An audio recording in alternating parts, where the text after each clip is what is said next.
ദുരിതാശ്വാസ ക്യാമ്പിൽ നിന്ന് എന്ന് മടങ്ങാനാകുമെന്നതിൽ നിശ്ചയമില്ലാതെയാണ് കുട്ടനാട് നിവാസികൾ മുന്നോട്ട് പോകുന്നത്. ഓരോ വർഷവും പ്രളയ ദുരിതത്തിൽപ്പെടുന്ന കുട്ടനാട് നിവാസികൾ ഇതിനുള്ള ശാശ്വത പരിഹാരമാണ് തേടുന്നത്. കുട്ടനാട്ടിലെ പുളിങ്കുന്ന് പഞ്ചായത്തിലെ 90% വീടുകളും ഇപ്പോഴും വെള്ളത്തിലാണ്. പുളിങ്കുന്ന് പഞ്ചായത്തിലെ ക്യാമ്പിൽ നിന്നും സുധീഷ് ഗോപാൽ തയ്യാറാക്കിയ റിപ്പോർട്ട് കാണാം. ഞാനിപ്പോഴുള്ളത് കുട്ടനാട്ടിലെ പുളിങ്കുന്ന് പഞ്ചായത്തിലെ ഒരു ദുരിതാശ്വാസ ക്യാമ്പിലാണ്. ഇവിടെ ഈ ക്യാമ്പ് പ്രവർത്തിക്കുന്നത് കുസാറ്റ് എഞ്ചിനീയറിംഗ് കോളേജിൻ്റെ കെട്ടിടത്തിലാണ്. എന്നാൽ ഈ കെട്ടിടത്തിന് ചുറ്റും വെള്ളമാണ്. എന്നാൽ ഉയരമുള്ള കെട്ടിടമായതുകൊണ്ട് വെള്ളം ഇതിലേക്ക് കയറില്ല എന്ന ആശ്വാസമുണ്ട്. എന്നാൽ ഇവിടെ കഴിയുന്ന നിരവധി കുടുംബങ്ങൾ, ആ കുടുംബങ്ങൾ വലിയ ആശങ്കയിലാണ്. ഇപ്പോഴും വീടുകളിൽ വെള്ളം കെട്ടി നിൽക്കുന്നു. എന്നത്തേക്ക് അവിടെ നിന്നും വീട്ടിലേക്ക് മടങ്ങാനാവും എന്ന ഒരു വലിയ ആശങ്ക തന്നെയാണ് നിലനിൽക്കുന്നത്. അതോടൊപ്പം തന്നെ പറയേണ്ടത്, ഇത്തരത്തിൽ ഈ ക്യാമ്പുകളിൽ ഓരോ വർഷത്തെ പ്രളയത്തിലും ഇവർക്ക് എത്തിപ്പെടേണ്ടി വരുന്നു എന്നത് തന്നെയാണ് ഏറ്റവും ആശങ്കയുളവാക്കുന്നത്, അവരെ ദുരിതത്തിലാക്കുന്നതും എല്ലാം തന്നെ. ഇപ്പോൾ അവരോട് തന്നെ ചോദിക്കുക, എത്രത്തോളം ദുരിതമാണ് ഈ ഓരോ വർഷവും പ്രളയത്തിൽ നിങ്ങൾ അനുഭവിക്കുന്നത്? അതിരൂക്ഷമായ വെള്ളപ്പൊക്കത്തിൽ കുട്ടനാട് പ്രദേശം വെള്ളത്തിലാണ്ട് ഒരു അവസ്ഥയാണ്.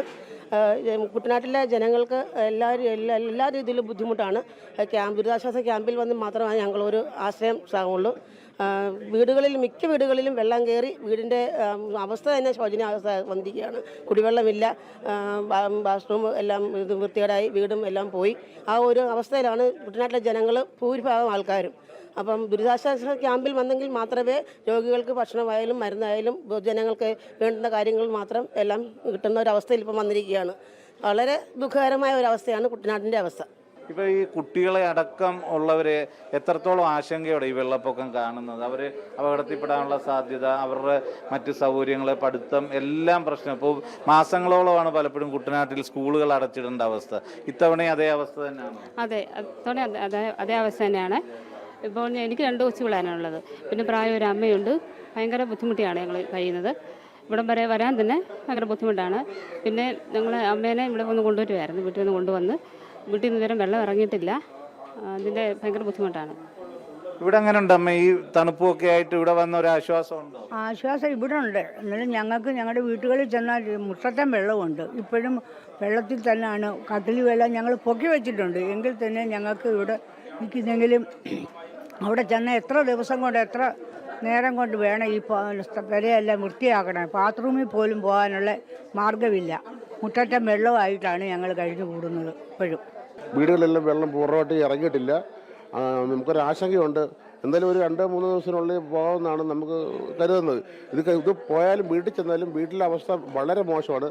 അതായത് കംപ്ലീറ്റ് വെള്ളവും കയറി, ചെളിയും കയറി. ഇതെല്ലാം ഇന്ന് ക്ലീൻ ചെയ്യണമെങ്കിൽ നമുക്ക് എങ്ങനെ വിളിച്ചാലും ഒരു 2 ദിവസത്തെ കഠിനാധ്വാനം ഉണ്ട്. അവിടെ മുഴുവനും വെള്ളം കയറി ചളിയായിരിക്കും.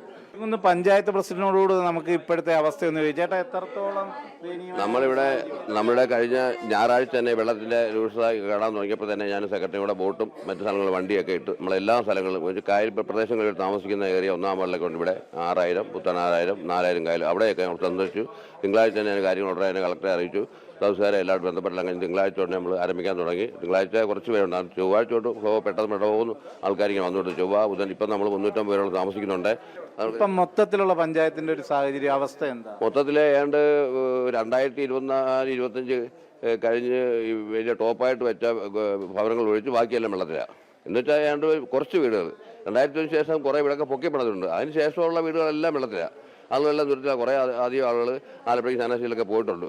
ബാക്കിയുള്ള പോകാൻ നിവൃത്തിയില്ലാത്ത മനുഷ്യരൊക്കെ ഇവിടെ ഉണ്ട്. അവർക്ക് പോകാനും മാർഗ്ഗം നമ്മളിതിന് അത്യാവശ്യം ബ്ലോക്ക് ജംഗ്ഷനോടൊക്കെ ബോട്ടിട്ട് പഞ്ചായത്തിൽ ബോട്ടൊക്കെ ഇട്ട് ആൾക്കാരെ ഇറക്കുകയും പാർട്ട് ട്രാൻസ്പോർട്ട് ആവശ്യപ്പെട്ട് അവർ കുറേ ഷിഫ്റ്റ് എടുക്കുക ചെയ്തിട്ടുണ്ട്. സർക്കാരിൻ്റെ സംവിധാനം ശരിക്കും പറഞ്ഞാൽ ശരിക്കും എത്തിയിട്ടില്ല, ആകുന്നില്ല. ഞാനത് അറിയിക്കുന്നുണ്ട്, സർക്കാരിനോട് എത്തോട് ആവശ്യപ്പെടുന്നുണ്ട്, മന്ത്രിമാരെ വിളിക്കുന്നുണ്ട്. പക്ഷേ എന്നാലും സജ്ജമൊന്നുമല്ല, ഒരുപാട് കുറവുകളുണ്ട്. ഇവിടൊക്കെ എല്ലാം ധനസഹായം കൊടുത്താൽ പറ്റൂ. ഇപ്പോൾ ഇവിടെ നാളെ ഇപ്പോൾ ഇവിടെ ഇറങ്ങിയാലും അവർക്ക് ഓടിച്ച് വീട്ടിൽ താമസിക്കാൻ പറ്റത്തില്ല. മുട്ടത്ത് ചേറായിരിക്കും ഈ വീടുകളിലൊക്കെ. അതെല്ലാം കഴുകി തുടച്ച് വൃത്തിയാക്കിയിട്ട് അതിനൊക്കെ ഒത്തിരി ചിലവ് വരും. അല്ല ഇപ്പം നാളെ കൂടെ ഇപ്പം അങ്ങോട്ട് ക്യാമ്പ് ഇളം ഇറങ്ങിയാണെങ്കിൽ അവർക്ക് അങ്ങോട്ട് ഇരുന്ന് വൈകിട്ട് കിടക്കാൻ പറ്റുന്ന സ്ഥലമല്ല വീടുകൾ. അപ്പം അത് തന്നെയാണ് വലിയ പ്രതിസന്ധികൾ ഇനിയും മുന്നിൽ നിൽക്കുന്നു. ഇപ്പോൾ വെള്ളം ഇറങ്ങിയാൽ പോലും ഇവർക്ക് വീട്ടിൽ കയറി താമസിക്കണമെങ്കിൽ വലിയ പ്രതിസന്ധികളെ തരണം ചെയ്യേണ്ടതുണ്ട്. അത്തരം ആശങ്കയിലാണ് കുട്ടനാടൻ മേഖലയിലെ ഓരോ കുടുംബം എന്നത് തന്നെയാണ് നമുക്കിപ്പോൾ പറയാൻ കഴിയുന്നത്. ഇപ്പോഴും എന്നത്തേക്ക് വെള്ളം ഇറങ്ങി ഇവർക്ക് തിരികെ വീട്ടിലേക്ക് മടങ്ങാമെന്നതിലും ആശങ്ക നിലനിൽക്കുകയാണ്. ക്യാമറാമാൻ സുമേഷ് പുന്നമടയ്ക്കൊപ്പം സുധീഷ് ഗോപാൽ, ജനം, ആലപ്പുഴ.